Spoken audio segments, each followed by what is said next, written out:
The supply and demand model is the basic market model. The supply and demand model helps us to understand how in the market prices and choices are significant elements in the free market allocation process. And we recognize that the demand curve is downward sloping to the right, recognizing an inverse relationship with price and quantity. And the supply curve is sloped upward to the right, recognizing a direct relationship between price and quantity.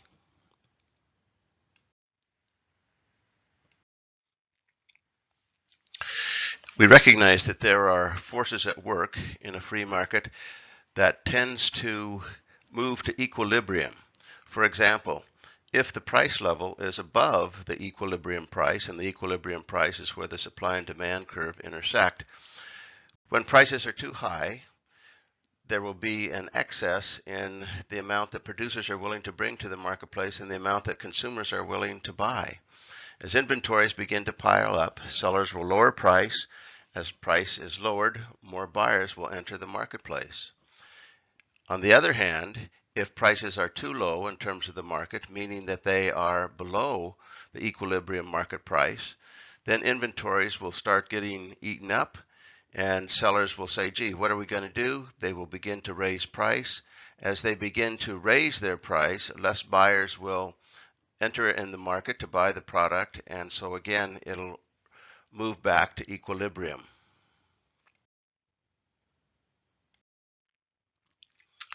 There is another basic law that I want to address, and this is the underlying premise of the law of demand, and that is the law of diminishing marginal utility. It says that as we consume additional units of the same product, the extra satisfaction from each additional unit consumed begins to decline. And this is the reason why you will often see sales. You will often see buy one, get one free, buy one, get half off. It's just putting to work this idea of diminishing marginal utility.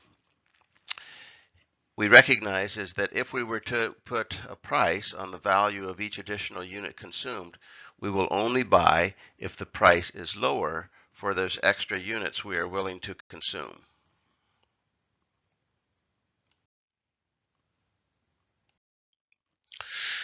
At times, the government will get involved in the free market system. In this week's work, we have two situations where we will see government involvement. One is referred to a price floor. A price floor is above the equilibrium price. I repeat that. A price floor is above the equilibrium price because price is not able to go below the floor because government has set a minimum price that can be obtained.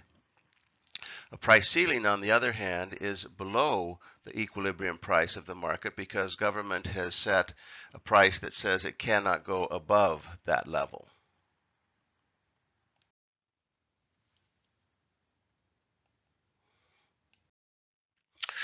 Recognizing the role of government, we recognize that government tries to step into the market to correct market failures. And so the idea behind a price floor is to protect either business or consumers. And the idea is that they will allow them to get a price that will help them to survive. But we recognize that it may not perform what it's supposed to do because a price floor will result in a surplus, which means that sellers are willing to bring more to the marketplace than buyers are willing to buy. And in actuality, you have less product on the market than if free markets had been allowed to function.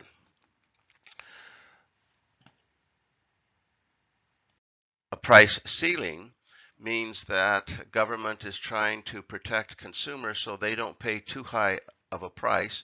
One example of that was that I observed was in the Bay Area a number of years ago when in Berkeley they put rent control in terms of how much students would need to pay for rent.